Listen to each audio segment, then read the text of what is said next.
El tema de fondo. Le agradezco a Henry Rafael que está con nosotros y su paciencia por habernos estado escuchando. Henry, bienvenido. No, al contrario, muchas gracias, Pepe. En esta noche de feriado, pero cargada de un tema político importante, ¿no? Sí, pasa mucho, ¿no? ¿Qué piensas de todo esto, Henry? Todo lo que está ocurriendo aquí. A ver, yo siento que este caso nos va a seguir sorprendiendo. Vamos a, quizás como se dice, con la acusación fiscal formalmente puesta por el fiscal Pablo Sánchez, además, vamos a empezar a desenredar con detalles esta historia de la maneja, ¿no? Al principio todos nos quejábamos, miramos, estábamos un poco sorprendidos por la cantidad de audios, pero que faltaba pues los documentos, las precisiones, las horas y fechas de reunión. O sea, yo comenzaba a analizar que había mucho ruido pero poca consistencia. Hoy, con estas declaraciones que ustedes mismos han presentado en estos días también de los colaboradores eficaces, comenzamos a mirar con sustancia este escándalo que probablemente no solamente nos va a llevar algún tiempo en esclarecer, sino hasta qué punto nos va a entretener un poco más de los temas políticos y los temas de gobierno importantes para el país también, ¿no? Eso es cierto, ¿no? Y es algo que veníamos conversando. Antes de entrar en los temas de fondos, yo quisiera preguntarte, Henry, ¿tú crees que acá hay cargamontones? ¿Crees que esto que ha empezado a salir sea parte del desenlace de la bronca anterior que ha habido entre Ejecutivo y Legislativo? ¿De qué estamos hablando? La verdad es que yo creo que lo que sí es verdad es que los peruanos estamos hastiados de tanta corrupción y de tanta podredumbre, de tanta cucaracha y de tanta porquería, ¿no? Y no solamente estamos hastiados, sino es que se suma esta sensación de falta de confianza en la institución política, ¿no? En las autoridades. Tenemos pues este grave caso que nos ha quitado la absoluta confianza del Poder Judicial, pero probablemente hoy muchos saludan la presencia del nuevo presidente del Poder Judicial, pero poco es lo que puede hacer él con un 97% de desaprobación de la ciudadanía. Y ojo que Prado va a estar hasta diciembre. Sin saber de lo que pueda suceder en esa elección para en los próximos 2 años en la Corte Suprema y en el Poder Judicial.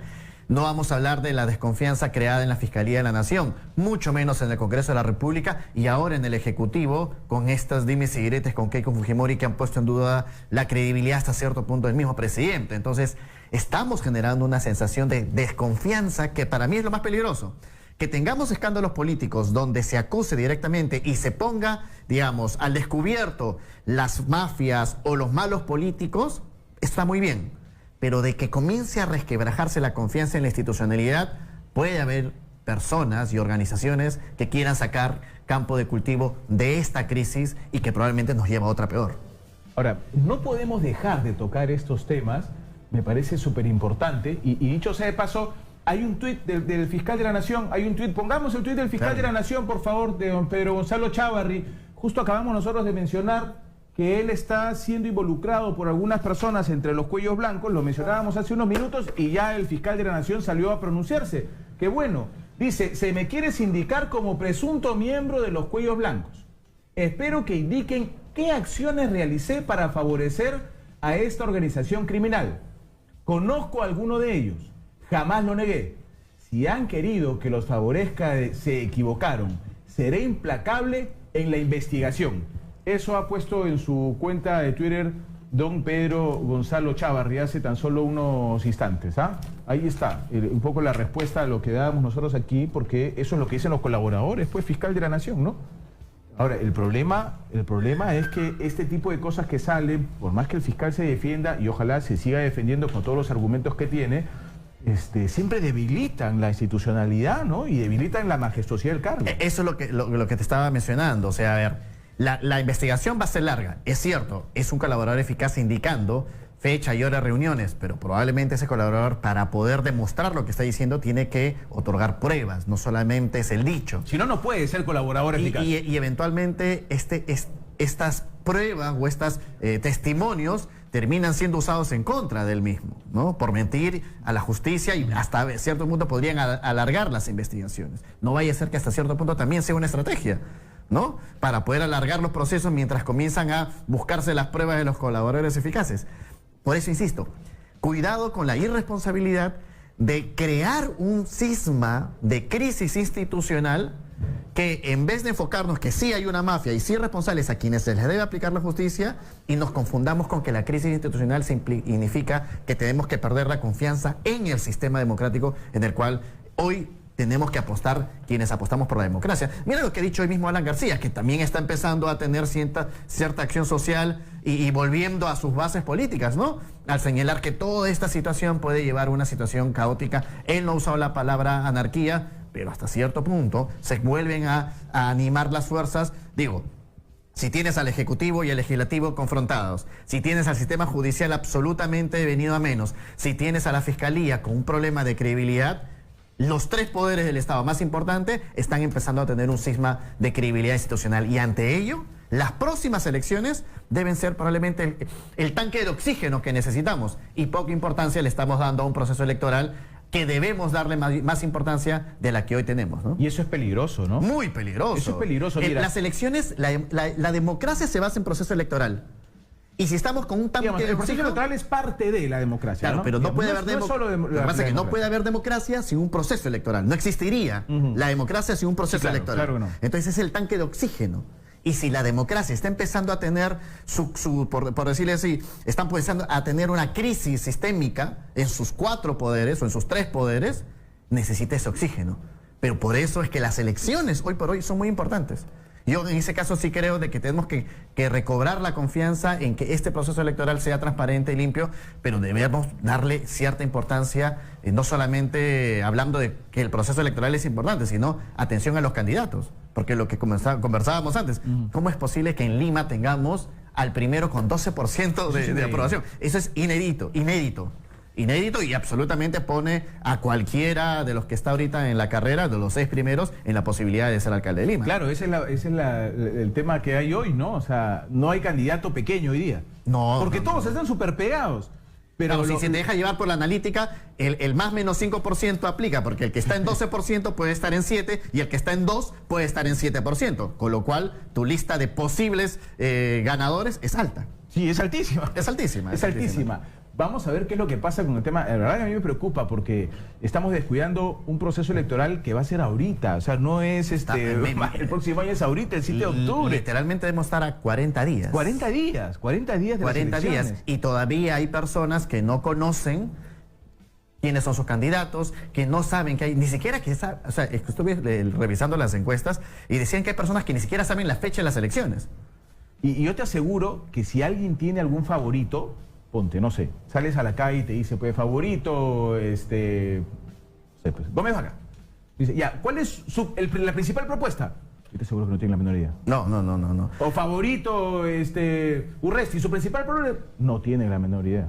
No tienen, hermano, la menor idea, porque no hay un cuidado con respecto a las elecciones y es del que 7 de octubre. Mira, y es que ¿sabes lo que está pasando? Si queremos hacer un poco de análisis de la política nacional, es que pocas veces elecciones de carácter municipal y regional han tenido encima, avasallando, aplastando, temas políticos tan importantes. Pocas veces hemos tenido además procesos electorales donde los partidos que están participando de esta contienda electoral no son parte de la contienda política, digamos, del Ejecutivo y del Legislativo. A ver, los partidos que están encabezando las encuestas en las elecciones regionales y municipales, no hay ninguno del APRA, de Acción Popular, del PPC, de Peruanos por el Cambio, del Fujimorismo, que está muy aletargado y muy abajo en el tema electoral municipal. Entonces es como si fuesen 2 historias en paralelo.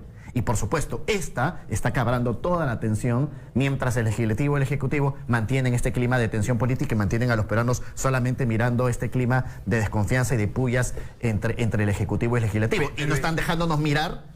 Pero Henry, lo que nos interesa. Es que asusta a cualquiera, pues, Henry. Con estas cosas que están ocurriendo, con los cuellos blancos, con el pata de la victoria, con todas estas cosas, asusta a cualquiera. Pero ya no sabes si al próximo en elegir lo vas a encontrar metido en alguna de estas listas. Pero es que justamente ese es el tema. Para poder elegir bien hay que informarse bien.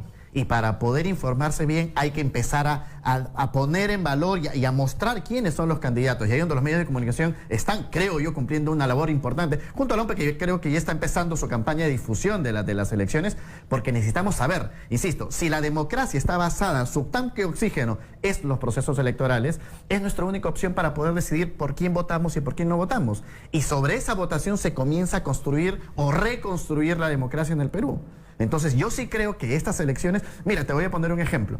Se supone que, y lo dijo el mismo Premier, como no va a haber reelección de diputados y de senadores si es que prosperase la reforma, él mismo señaló de que muchos de los que son alcaldes y gobernadores, como no pueden postular tampoco a reelección, serían los que sí pudiesen postular a ser diputados y senadores. Entonces, si esta es la madera, digamos, el hilo conductor, ¿por qué es importante elegir buenos alcaldes?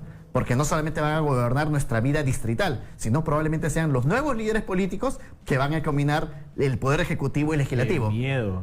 Por eso son importantes este proceso electoral. Y un montón de gobernadores. Y no estamos mirando esa figura amplia. A veces miramos como, hay que elegir al alcalde de Villa El Salvador, de Chorrillos, de Miraflores. No, estamos eligiendo a nuevos líderes que probablemente en 5 años más estén en el Poder Ejecutivo y en el Legislativo. Y después, y si no eliges bien, no te quejes de por qué te roban. Por eso mismo.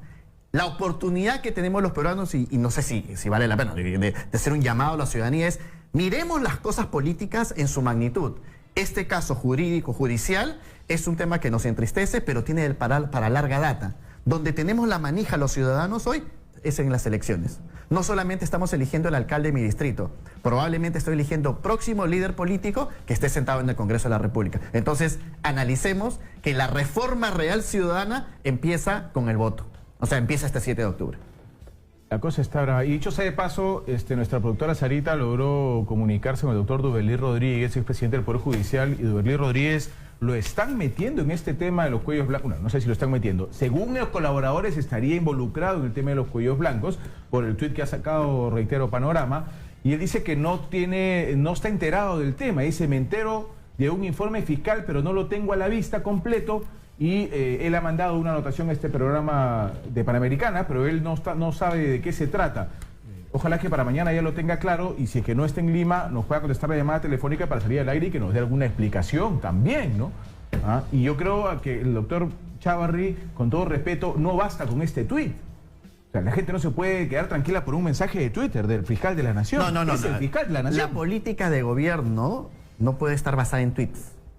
La política de transparencia de las instituciones están basadas en gestos y en actos. Y eso es lo que probablemente el fiscal Chávarri tiene que seguir trabajando mientras dure en el cargo, porque probablemente también en el Congreso insistan ante esta situación con un posible desafuero, ¿no? Hay una acusación constitucional. Hay una acusación pendiente ahí. Henry Rafael, muchas gracias. A ti, Pepe. Te agradezco, muchísimas gracias.